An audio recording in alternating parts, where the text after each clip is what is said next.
حضرت کی خدمت میں پیش کرنا چاہتا ہوں. ملاحظہ فرمائیں کہ میں بن کے خاک ہوا میں بکھر گیا ہوتا. کہہ دی سبحان اللہ. سچے دیوانے ہو بلند آواز سے بول دیجیے. سبحان اللہ. بڑی محنت سے چلا رہا ہوں, رات بھر کا جگہ ہوں میں, قسم با خدا کی رات بھر کا جگہ ہوں, لیکن آپ کی محبت میں جگ رہا ہوں, کیونکہ یہ فیضان غوث اعظم ہے. میری ہمت کچھ نہیں, نہ میری اوقات ہے. مگر جب تک بکا نہ تھا تو کوئی پوچھتا نہ تھا, تو نے مجھے خرید کے انمول کر دیا. اور 1000 بار کہوں گا ایک بار نہیں کہ میرے صنم کے جیسا کسی کا صنم نہیں. سبحان اللہ. میرے غوث اعظم کے جیسا کسی کا غوث نہیں. حضرات محبت کا ثبوت دیں کہ میں بن کے خاک ہوا میں بکھر گیا ہوتا. میں بن کے خاک ہوا میں بکھر گیا ہوتا.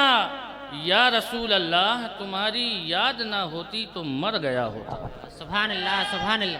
اللہ اکبر. یا رسول اللہ زندہ باد. اب ہمیں ٹینشن نہیں, ہمارے ہنو بھائی آ گئے نعرہ لگانے والے. ماشاءاللہ اللہ تعالیٰ ان کی عمر کو دراز فرمائے. کہ میں بن کے خاک ہوا میں بکھر گیا ہوتا. یا رسول اللہ تمہاری یاد نہ ہوتی تو مر گیا ہوتا. پلٹ آیا جو سورج تو اس میں حیرت کیا. پلٹ آیا جو سورج تو اس میں حیرت کیا. ارے وہ چاہتے تو زمین پہ اتر گیا ہوتا. وہ چاہتے زمین پہ اتر گیا ہوتا. پلٹ آیا جو سورج تو اس میں حیرت کیا. وہ چاہتے تو زمین پر اتر گیا ہوتا. یہ ہے فیض نبی کی چاند صرف چاک ہوا. یہ ہے فیض نبی کی چاند صرف چاک ہوا. اشارہ کر دیتے تو بکھر گیا ہوتا. اشارہ کر دیتے تو بکھر گیا ہوتا. آئیے حضرت کی بارگاہ میں دست بستہ گزارش کروں گا کہ وہ آئیں اور اپنے نورانی بیان سے ہم تمام سامعین حضرات کے دل کو منور و مزلہ فرمائیں. آئیے حضرت کا استقبال نعرے تکبیر اور نعرے رسالت سے کریں. نعرے تکبیر, اللہ اکبر. نعرے رسالت. یا رسول اللہ جشن غوث اعظم کانفرنس زندہ باد. مسلک اعلی حضرت زندہ باد. غوث کا دامن, نہیں چھوڑیں. خواجہ کا دامن. نہیں چھوڑیں گے. آئیے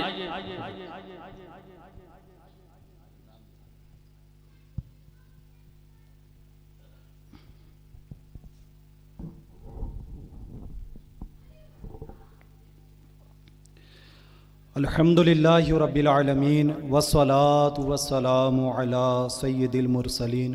اما بعد فاعوذ باللہ من الشیطان الرجیم. بسم اللہ الرحمن الرحیم. پڑھیے الصلاة والسلام علیک یا رسول اللہ وعلی علیک وصحابک یا حبیب اللہ.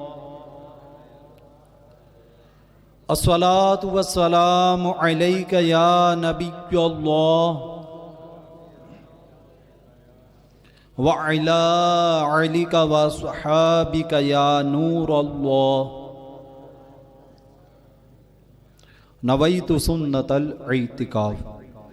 جو اسلامی بھائی مسجد میں بیٹھے ہیں تو وہ اعتکاف کی نیت کر لیں. مسجد میں آ کے حدود مسجد یعنی مین مسجد میں آ کے اعتکاف کی نیت کرنے سے نفل اعتکاف کا ثواب ملتا ہے. مسجد کے اندر کھانا پینا, سونا, سحری, افطار, آب زمزم شریف کا پانی پینا, حتیٰ کہ دم کیا ہوا پانی پینے کی بھی شرعاً اجازت نہیں ہے. اب شرعاً اجازت نہیں ہے. رمضان شریف کا بڑا پیارا مہینہ تشریف لاتا ہے. ہم لا علمی کی بیس پر مسجد میں افطار بھی کر لیتے ہیں, سحری بھی کر لیتے ہیں, بعض اوقات ظہر کی نماز کے بعد سو بھی جاتے ہیں. تو پیارے اسلامی بھائیو, جب شرعاً اجازت نہیں ہے اب یہ کریں گے تو بجائے پلس کے مائنس میں ہو جائیں گے. تو ہم اور آپ جب مسجد میں آئیں حدود مسجد میں داخل ہو جائیں, فوراً اپنی زبان سے گوشت کی چھوٹی سی بوٹی زبان کو ہلائیں, پڑھ لیں نویت سنت الاعتکاف. تو آپ کو نفل اعتکاف کا ثواب ملنا شروع ہو جائے گا۔ اب یہ آپ کے لیے چیزیں ضمناً جائز ہو گئیں۔ اب آپ کھا بھی سکتے ہیں، پانی بھی پی سکتے ہیں، سو بھی سکتے ہیں، مسجد میں آب زمزم شریف کا پانی بھی پی سکتے ہیں، سحری افطار حتیٰ کہ دم کیا ہوا پانی بھی پی سکتے ہیں۔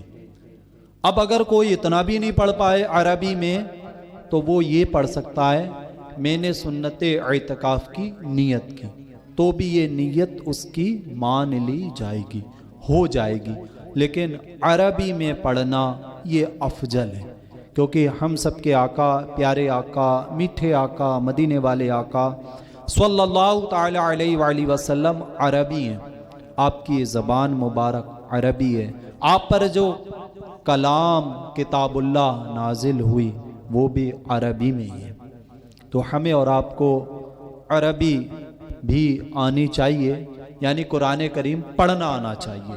تو قرآن کریم پڑھنا آئے گا تو یقیناً بہت ساری دعائیں بھی ہم یاد کر پائیں گے، سیکھ پائیں گے۔ پیارے اسلامی بھائیوں، ماشاءاللہ قاری صاحب کی شفقتیں اور مولانا جنید صاحب کی شفقتیں، حافظ صادق صاحب کی شفقتیں اور آپ لوگوں کی محبت، یہ پیار جو میں چند منٹ کے لیے آپ کے سامنے کچھ عرض کرنے آیا ہوں، باقی تو ہمارے جو سر کے تاج جو علماء ہیں، علماء دین، یہ الحمدللہ ہماری اور آپ کی رہنمائی کریں گے، کرتے آئے ہیں اور آگے بھی کرتے رہیں گے۔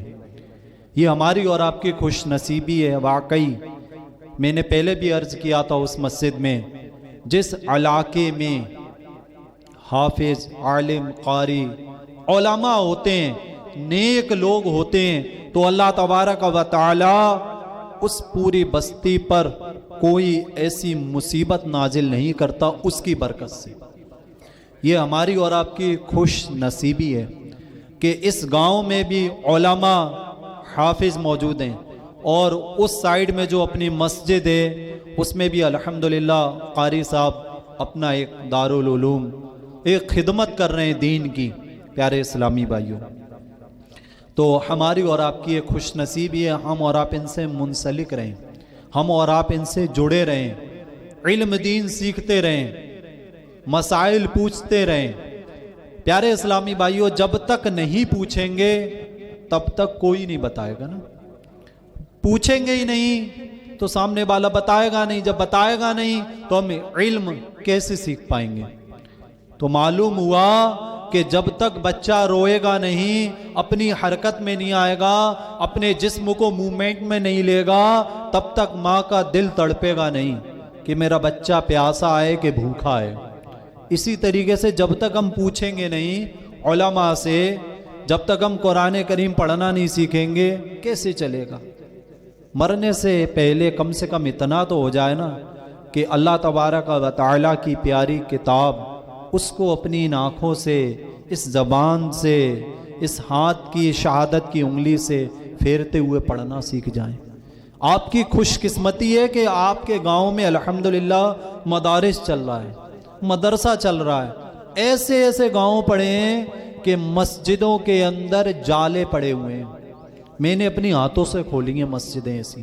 میری 4755 گاؤں کے اوپر اس سے قبل فیلڈ ورک تھا، تو میں جب جاتا تھا نا تو رونا نصیب ہوتا تھا کہ میرے مالک، اس گاؤں کے لوگوں نے مسجد کو ویران کر رکھا ہے۔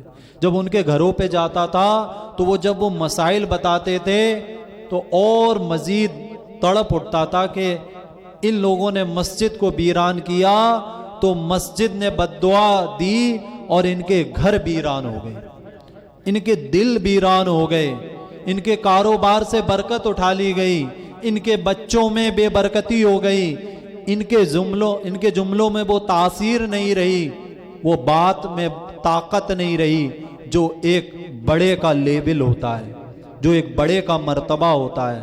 تو واقعی آپ مڈاورہ والے بہت خوش قسمتی لیں، آپ وہ کہتے ہیں I am proud of you, کہ آئی ایم اے مسلم، میں مسلمان ہوں، اور آپ گرو کریں کہ آپ الحمدللہ ایسی جگہ رہ رہے ہیں جہاں مساجد ہیں، مدرسے ہیں، حافظ ہیں، عالم ہیں، قاری ہیں.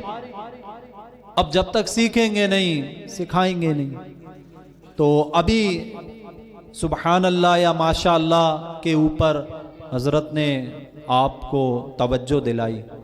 واقعی دیکھیں یہ تو اللہ کا ذکر ہے، جتنا آپ کریں گے، جتنا گڑ ڈالیں گے اتنا میٹھا ہے.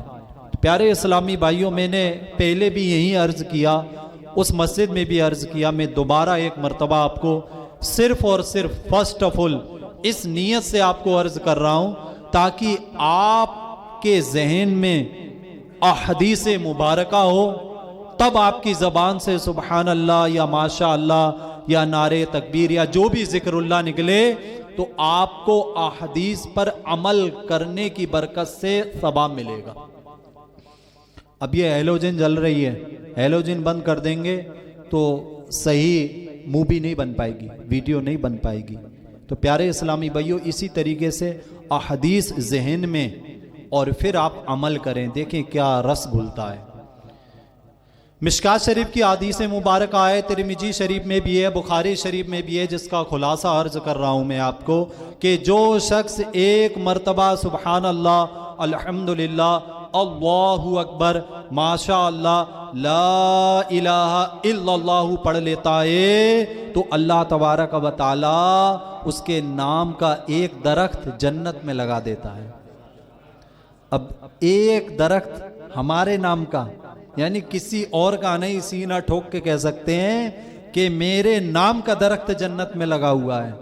کیسی سعادت کی بات ہے نا. آج ایک گھر بن جائے، دو بن جائے، سینہ چوڑ جاتا ہے کہ مجھ سے زیادہ پیسے والا کوئی نہیں ہے. لیکن ہائے افسوس کہ ہم اور آپ ذکر اللہ سے غافل ہیں. بتائیں ایک مرتبہ سبحان اللہ ماشاء اللہ بولنے پر ہمارے نام کا درخت جنت میں لگایا جا رہا ہے نا. اب جب ہمارے نام کا درخت جنت میں لگایا جائے گا تو فائدہ بھی ہمیں ہی ملے گا. یعنی یہاں سے ایک بات یہ واضح ہو رہی ہے، یہ کلیئر ہو رہی ہے کہ دنیا میں رہتے ہوئے بندہ جنت میں جانے کی تیاری، جنت میں ایڈمیشن لے سکتا ہے، کیونکہ یہ احادیث مبارکہ شاہد ہے، گواہ ہے، گواہی دے رہی ہے، کہہ رہی ہے.